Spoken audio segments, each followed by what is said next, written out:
Rural leader fined over illegal dumping. More questions raised about stock market frenzy. And a crucial moment ahead in US-Cuba relations.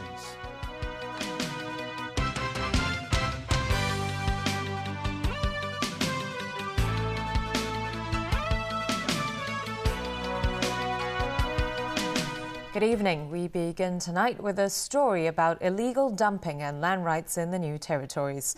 The High Court has ordered rural leader Hao Chi-keung and a property agent to pay an elderly farmer more than $1.4 million over illegal dumping that involved a plot of farmland. Hao says he will consider appealing the ruling. The Ho Seung-heung farmland involved is now a swimming pool. The plaintiff in the case, 86-year-old farmer Lau Oi-kyu, is not the landowner, but had been growing fruit and vegetables there for half a century. The court heard that in early 2009, property agent Manchun Singh asked her to give up the plot over plans to build a driveway that would offer access to new village houses. She refused, and a few months later, construction waste was dumped onto the piece of land in Shengshui. She accused the agent and village chief Hao Chi-keung of involvement and sued the pair for $1.3 million, claiming they had ruined her vegetables and fruit trees. After the court ruling today, the media interviewed the farmer and the village chief at the site.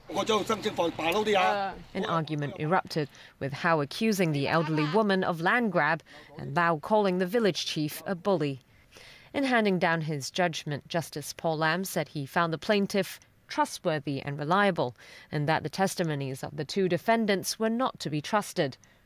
Lam said the property agent came across as trying to shoulder all the responsibilities, avoiding questions relating to Hao's role. He criticized Hao for being a poor witness, saying he was impatient and liked to argue. The judge also said Hao did not answer questions directly and would just say whatever he felt like.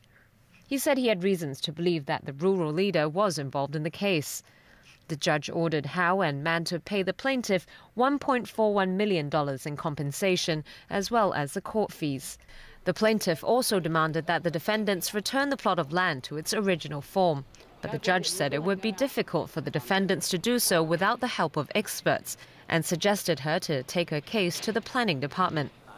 According to previous TVB news reports, government figures showed there were dozens of fly-tipping black spots in the new territories. The plaintiff's son, who refused to speak on camera, said he earlier tried to contact different government departments, including the planning department, about illegal dumping, but to no avail. He Men of the Conservancy Association said the problem is quite common in remote rural areas. He said many of the previous cases involved landowners who quietly ruined the natural landscape so that their planned developments could go ahead because there would then be less of an environmental impact. The trading frenzy involving local stocks continues amid talks of raising the daily quota for investment from the mainland under the Shanghai-Hong Kong Stock Connect scheme. Financial Secretary John Zhang says there's no timetable for such a move, and he calls for caution among investors. Jada Silva reports. Local stocks finished with smaller gains compared with the past 2 days. The Hang Seng Index rose 1.2% or 328 points to close at 27,272. Turnover was still high at $221 billion. But unlike the past 2 days, the daily investment quota for mainlanders buying stocks here under the Shanghai-Hong Kong Stock Connect scheme was not used up. There are now talks of hiking by up to 30% that quota in order to cope with heavy capital inflows from across the border. The chief executive of Hong Kong Exchanges and Clearing, Charles Lee, hinted at a substantial increase in the current cap. And amid the euphoria, John Zhang is calling for restraint and warning of potential bumps on the road ahead. Speaking in Shanghai, the financial secretary cautioned investors to stay on the lookout for trouble in global markets, namely in the Eurozone. Zhang also said that at present there is no timetable for expanding the daily two-way cash flow limit between Hong Kong and Shanghai. Still, some would-be investors we spoke to today are anxious to join the craze.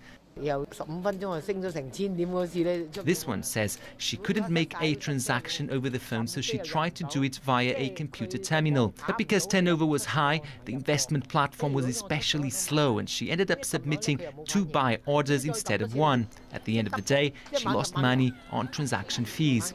Financial services legislator Christopher Jung believes many brokerage platforms, particularly the small ones, could be experiencing system slowdowns due to higher transaction volume. And he expressed hope that this experience may encourage them to invest in hardware and resources to better cope with such challenges in the future. Meantime, there's pressure on the Hong Kong dollar. This afternoon, the monetary authority stepped into the currency market for the second straight day by selling $13.1 billion. The Hong Kong Monetary Authority's move aims to rein in the Hong Kong dollar as it hits the strong end of its trading range against the greenback. João da Silva, TVB News. To the latest in territorial disputes involving China and its neighbours, US President Barack Obama has accused Beijing of using its size and muscle against regional countries over the disputes in the South China Sea. So our policy is not to fear China's peaceful rise.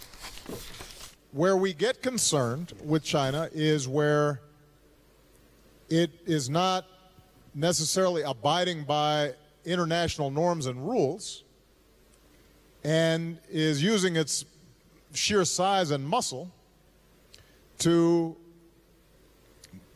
force countries into subordinate positions.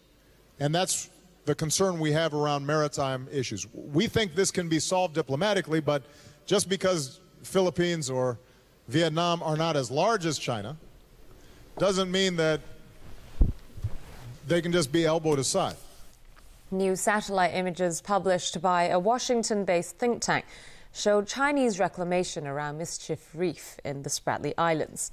Beijing, for its part, has given a detailed defense of its creation of artificial islands in the region.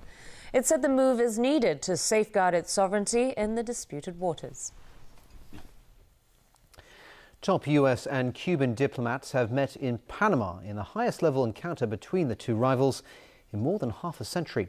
It comes ahead of this weekend's Summit of the Americas, in which a potential and historic meeting between the two countries' heads of state could happen on the sidelines.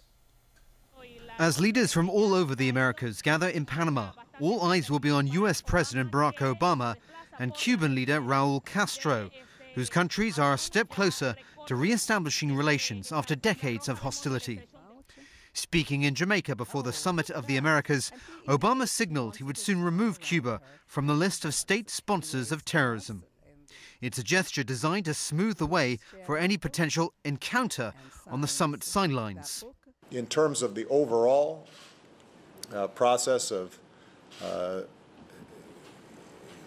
establishing diplomatic relations with Cuba, I think that they are proceeding as I expected.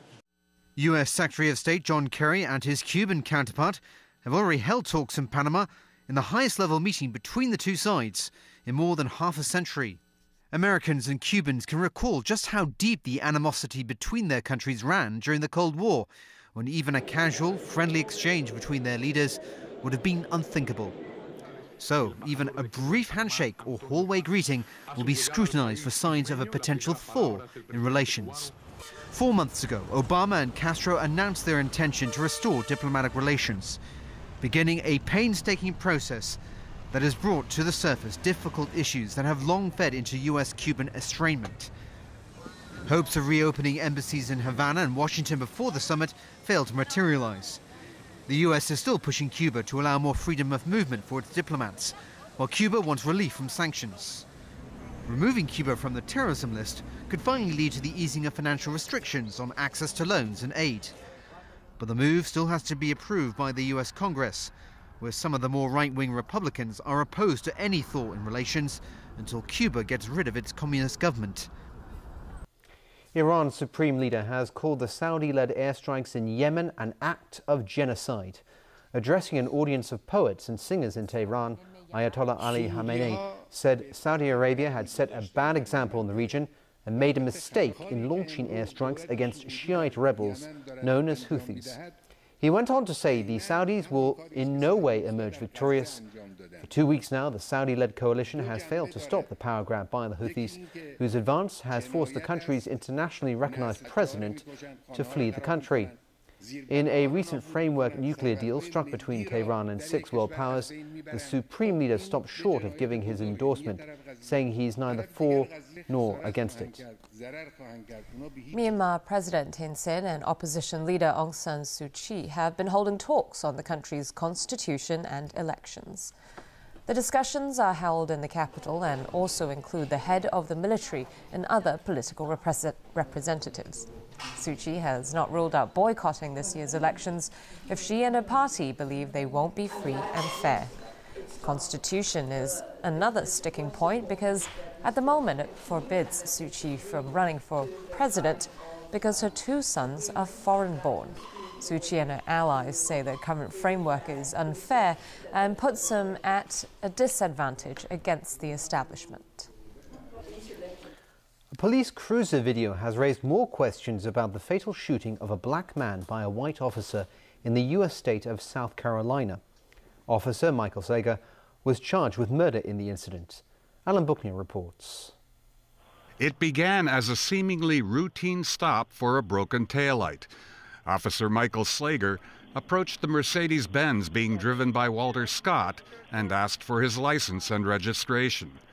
After the officer returned to his cruiser, Scott jumped out of his car and ran off.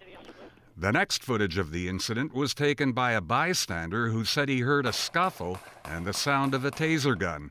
He turned on his mobile phone camera and captured Slager firing 8 times at the fleeing Scott.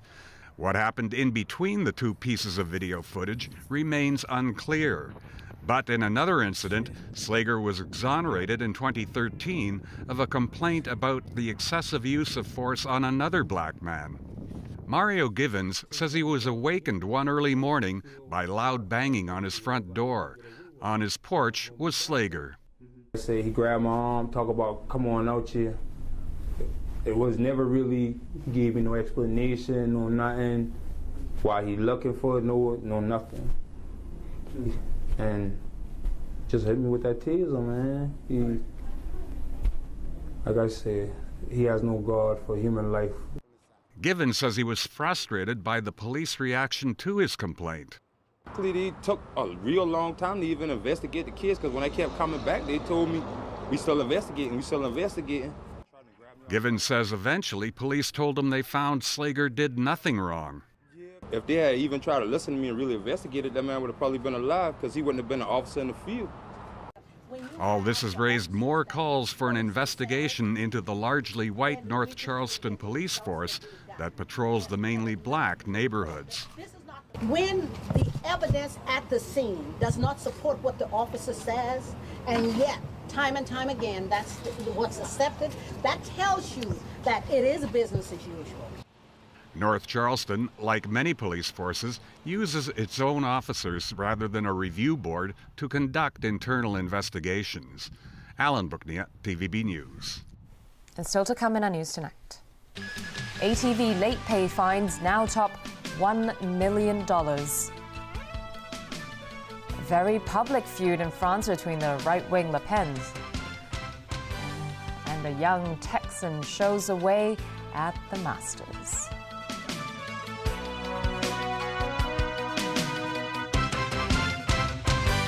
Chocolate has been called the food of gods. This is fun. Famed London chef Michel Roux Jr. visits the world's best chocolatiers to steal a few of their secrets for his own restaurant. Monday, Chocolate Perfection with Michel Roux Jr. at 8 on Pearl. Celebrating its 30th anniversary in 2015, the HKMA TVB Awards for Marketing Excellence honor eminent marketing campaigns and outstanding marketers in Hong Kong. It is now recognized as the Oscars of the marketing field. Last year, with Global One-Up Strategy, Gold Award winner Harbour City continued to exceed customers' expectations by bringing the gigantic rubber duck to Hong Kong and successfully strengthened its brand on the global stage. Adopting an emotional yet effective approach, highlighting its long-established heritage, Silver Award winner Welcome successfully elevated customers' brand preference over rivals and sustained its leading position in the competitive supermarket landscape.